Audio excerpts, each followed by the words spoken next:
everyone, Zeddy here again today with a brand new Showdown in the Badlands card review. We have Deathlight Legendaries. Is Rainbow Deathlight gonna finally work?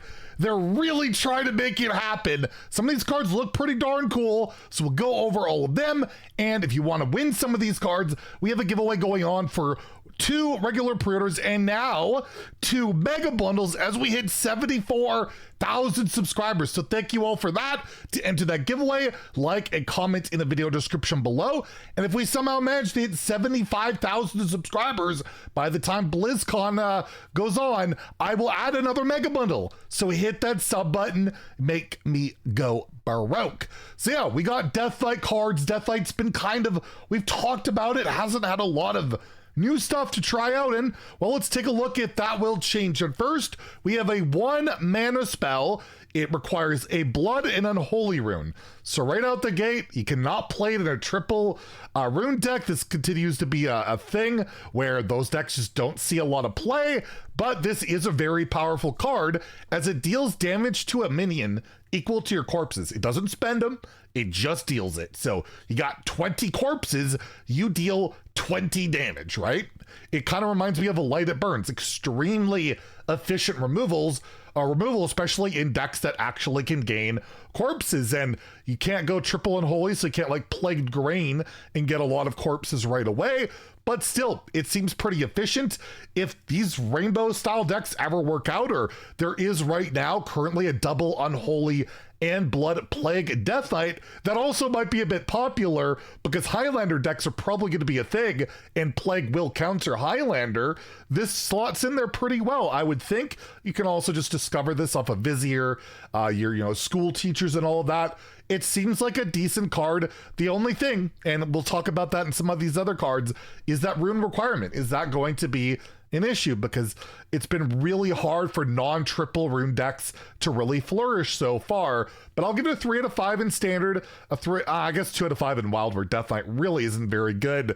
But I could see it seeing some play. It's not super sexy or anything, but I would say, basically anything above 3 corpses, you're looking above the average 1 mana removal, and that doesn't take that long to get going. And the fact it doesn't consume them can be a good thing and also a bad thing when it comes, at least if you're talking about strictly rainbow Deathlight. You want to spend corpses, but we got that coming up soon. Anyways, next we have the Farmhand, a 3 mana undead minion, 4/3 undead minion. It's got double unholy, so you could play this in a triple unholy deck or a double unholy frost or blood.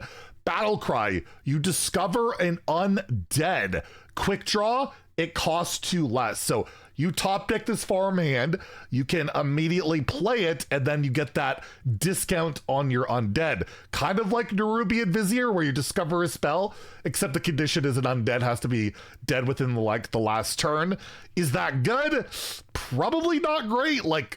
Amalgam of the Deep is a really pretty good card that sees so little play even in today's game where, the 2 mana 2/3, just discover an undead. But we know that mana cheat can be good. It just comes down to the fact you have to really play this to the turn you draw it to make it worth it, in my opinion. Just getting that value of an undead's probably not good enough. And how reliably can you quick draw affect this card? Deathlight particularly doesn't have the best draw, the best cycle, and then you really want to play this, but you're playing a 3 mana 4/3, effectively do nothing unless you can play that other undead at the same time. Seems like a very good arena card. I say that a lot, but I don't think this makes the cut as a competitive card, even like Unholy DK, Plague Death Knight. I just don't see it as a thing, so I'll give it a 2 out of 5 in standard wild. Again, not a terrible card. Maybe in the right build, it does make sense, but overall, I just feel like that value, especially the conditional part of it, just makes it, maybe if this had a rush or something else on top of it, it'd be really good. But I mean, it's crazy that premium stats, value, possible mana cheat, and I'm giving it a 3. But that's the current state of the game. You guys know how crazy things are these days, so that's how I'm going to rate it. Next, we have a definite corpse spender card here. Just 1 unholy rune, so you can play it in triple unholy, or, think of the combinations, double unholy, 1 unholy, and a bunch of other stuff. But what does this card do? No spell school, but you spend up to 8 corpses to summon a random minion of that cost. So if you've banked up 8 corpses, you could spend them all for 3 mana and get Ragnaros and pew pew face. You could get a cage head, right? And then get that 9/9 taunt. There's some pretty big high rolls. The buffed up Tyrion we just saw happen pretty recently in that patch. So that's a pretty decent thing. I would feel like this really needs to be in a very, very heavy corpse gaining style of deck. Triple unholy, like double play grain. You could like double play grain 1 and 2, and then you can summon Cheetah Giant Thing pretty early.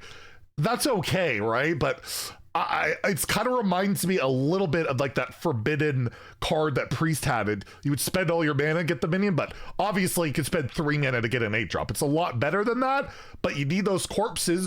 But don't forget, we still do have this card that's never worked, Climactic Necrotic Explosion, where you buff it up for your corpses spent. That's another way to buff this up. This spell has seen 0 play. It has just not been good, and I don't know if it could ever be good, because even when you buff it up, your minions don't do anything. They can board lock you. You can die. I've really struggled to even see how this card's ever going to work.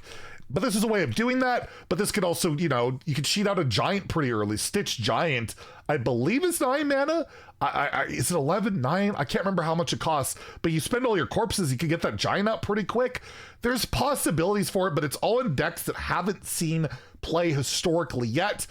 I just can't get on board with this card quite yet. I'll give it 2 out of 5 in Standard Wild. It has a chance though. Like if there's a way of getting, besides play grain, of getting a lot of corpses early, just a ridiculous scam card, right? Cheat out a giant minion early has historically seen play. Even if it's not the best, it's stats, and that could be really good. And you don't have to hit 8, right? You could get a 7, a 6, a 5, but still not entirely sold. And then lastly, we have a really cool legendary minion.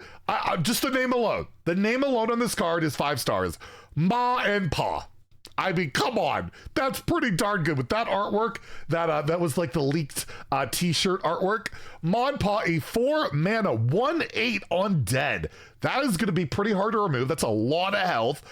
Unfortunately, it's got a blooded unholy rune, so you can't play it in triple blood, which seems like a shame, but it is what it is.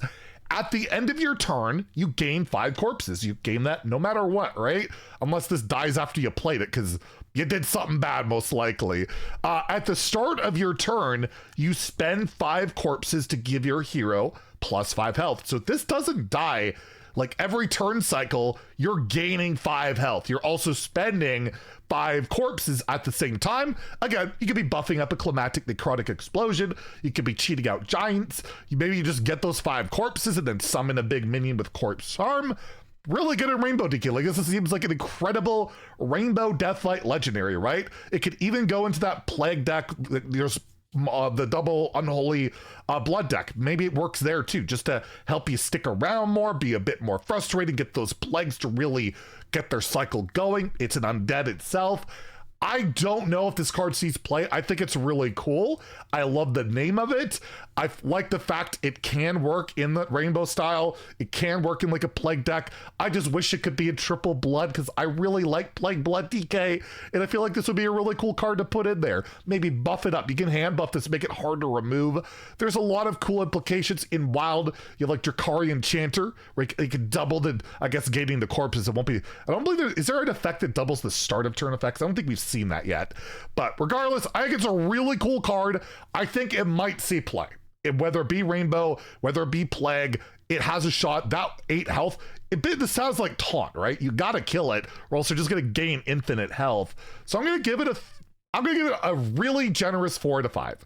Really generous 4 out of 5 in standard, 3 out of 5 in Wild, where Plague, it's kind of a thing. Not really, but a little bit. Maybe I'm just really hooked on the name of the card and the flavor, and I love gaining health, and spending corpses is fun. A lot of the mechanics of Deathlight I love, and I want this to succeed, so I'm probably overrating it. But let me know what you guys think in the comments below. There should be another Deathlight reveal in like 5-ish hours, just under 5 hours. It'll be on the Play Hearthstone YouTube channel. Probably the raunchy animation we always get, but we'll have a card review right after that goes live. So if you enjoyed the video, please like and subscribe. Have a great day, and stay salty, my friends.